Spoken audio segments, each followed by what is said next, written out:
Les grands moments des petits instants deviennent très importants. 6e séquence. Allez, on est parti.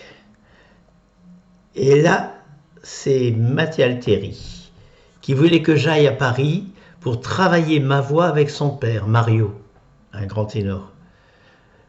Et ensuite, lorsque je serai prêt, je pourrai faire sa première partie dans une tournée au Canada programmée la saison prochaine.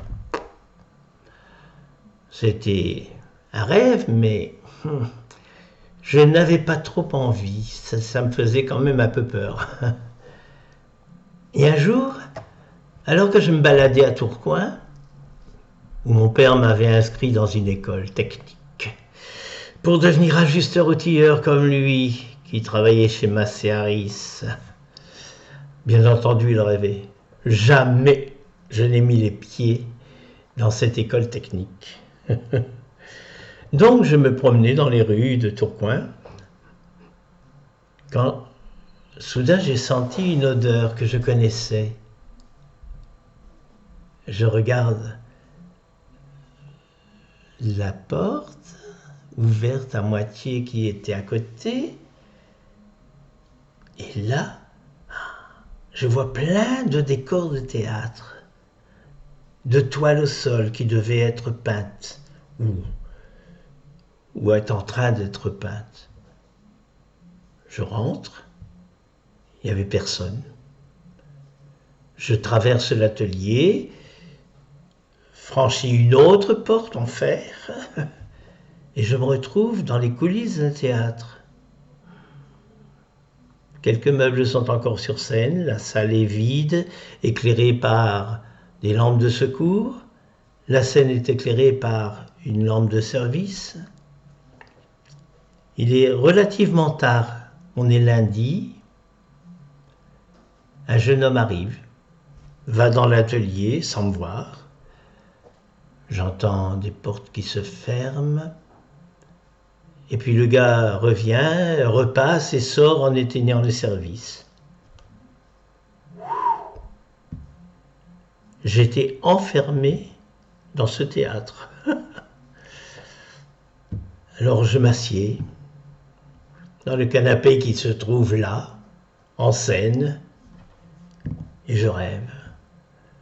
Je me fais tout un cinéma au théâtre, c'est bizarre, mais enfin je me fais tout un cinéma. Je rêve tant que je m'endors.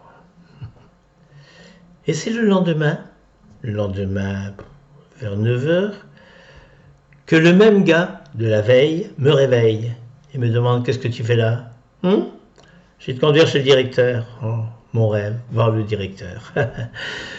Monsieur Cognier, un brave et grand monsieur. Après quelques questions, il me dit « Tu veux faire du théâtre, mais tu as déjà joué ?»« Oh, bien sûr !» Et je lui tends une feuille avec dessus une vingtaine de pièces. « Voilà, monsieur, ce que j'ai joué. » Bon, il n'y en avait qu'une que j'avais jouée. Les autres, je les avais vues. Il me regarde, et avec un sourire, il me dit « Très bien, tu as 18 ans, et déjà avec un beau répertoire. Allez, je t'engage dans les chœurs pour la saison prochaine, et on verra ce qu'on peut faire. » Il savait ce qu'il faisait, ce monsieur. Enfin, moi j'étais heureux. Waouh, j'étais engagé dans une troupe, dans le théâtre municipal de Tourcoing, où j'allais pouvoir jouer l'opérette fantastique. Alors là, j'oublie le Canada, Mattia Altieri et les variétés. Ah, quelle merveilleuse période que j'ai vécue ici, dans ce théâtre. Demain, je vous raconterai quelques histoires vécues ici. Et c'est pas piquer des verres parfois. Allez, ciao, ciao, ciao. À demain. Bye.